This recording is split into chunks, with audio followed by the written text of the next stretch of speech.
Hi book friends, I'm Erin, and this is Erin Go Read. Today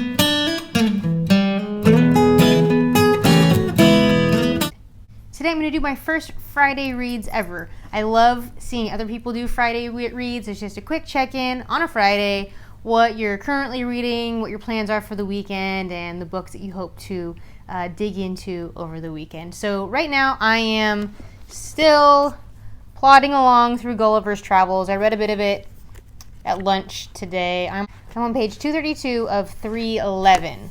So ordinarily that doesn't seem like a lot, but I just have a slow time getting through this book, and sometimes I think, oh, I should just buckle down and just plow through to the end, but I think that would just make me not want to read if I chose to read this over other things. So I'm okay with reading this in bits and pieces, and I sure hope I finish this in June. I am enjoying it. It's just that it's not that fun to read it, but what's really interesting is I've been finding little bits as I've been reading other books. I've been finding other things that, like, oh, okay, that's like that thing in Gullivers Travels. So I can see how it's a very formative book for many fiction writers. So there's that.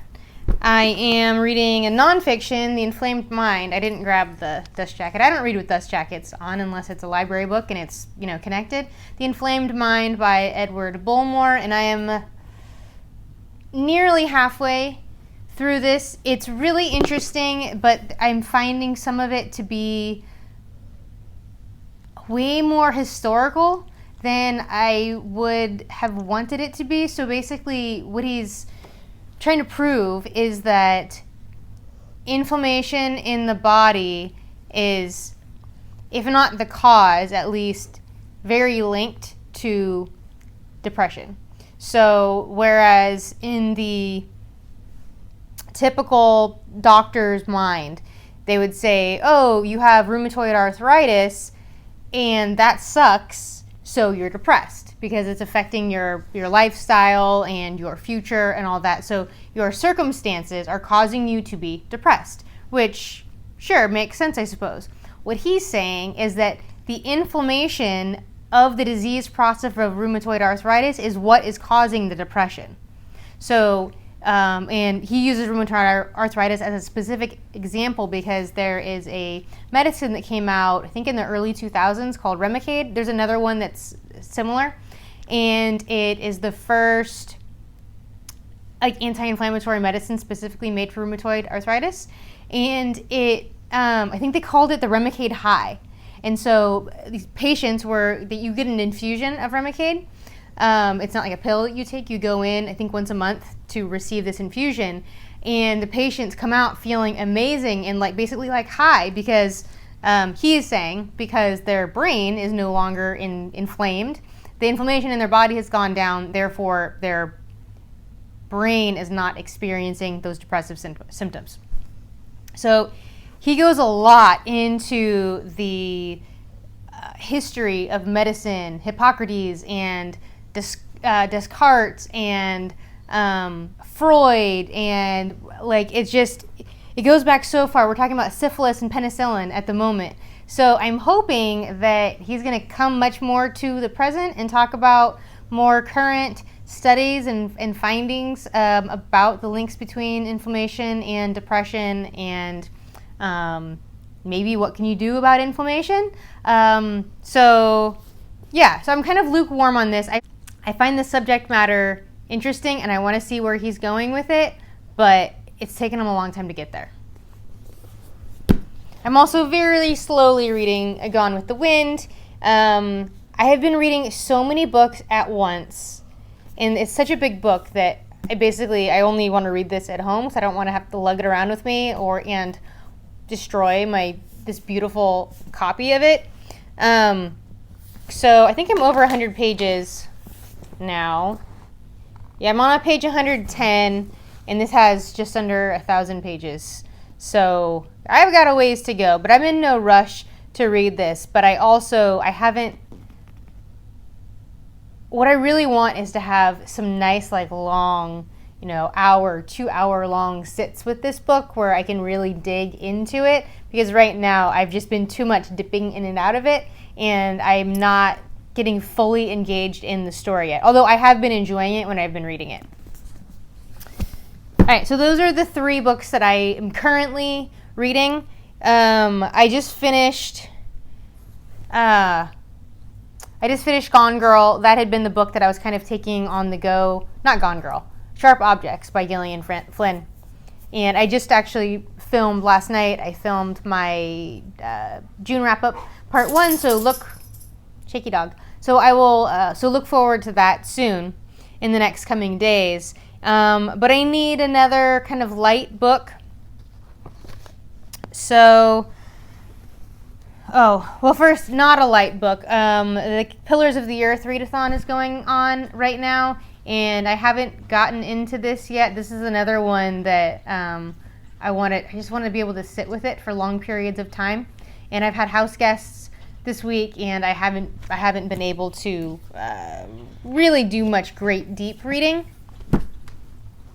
So a couple that I'm thinking about for picking up for lighter, my books are out of order, lighter, more portable reads are How Not to Die Alone by Richard Roper,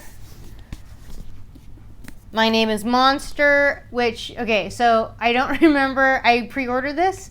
I remember hearing about this from Jen Campbell, others as well, I think, when they got the ARC several months back, and I pre-ordered it based on their recommendations.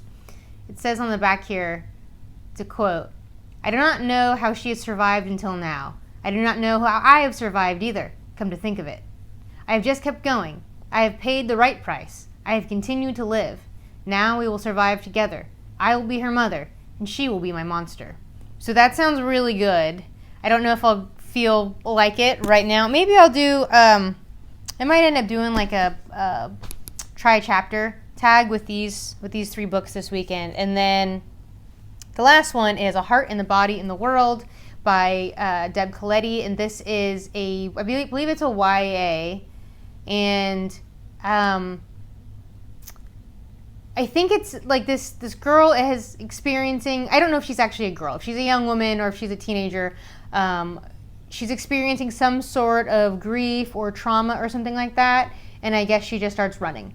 So I'm a runner, and I am getting back into running after being off for a while with an injury. I have a marathon at the end of October, and so this is like it's nice to read about things that you're into, and so this one seems really interesting, and I can't remember who it was. I saw someone recently, just like the last few days, review this book, and I ended up just buying it based on their recommendation and based on the fact that I'm now getting back into regular running, and it's nice to have something that's about running to help make me feel like motivated and like really get in that mindset, hearing about someone else's experience with it. So those are the books that I am reading and plan to be reading. I have a massage this morning, and then I'm going to hang out with my husband. Hopefully we will finish The Martian today by Andy Weir. And then Saturday, we're going to do Father's Day in the States is on Sunday, but we're going to do it on Saturday because my dad has to work. So I'm hosting a brunch at my house.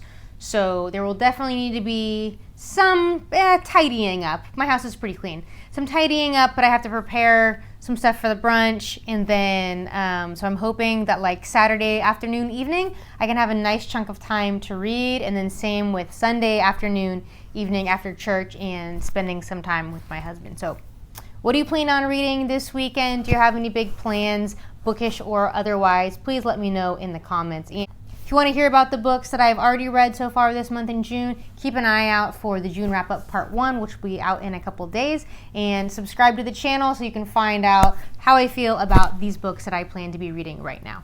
Thanks for watching. See you around the tubes.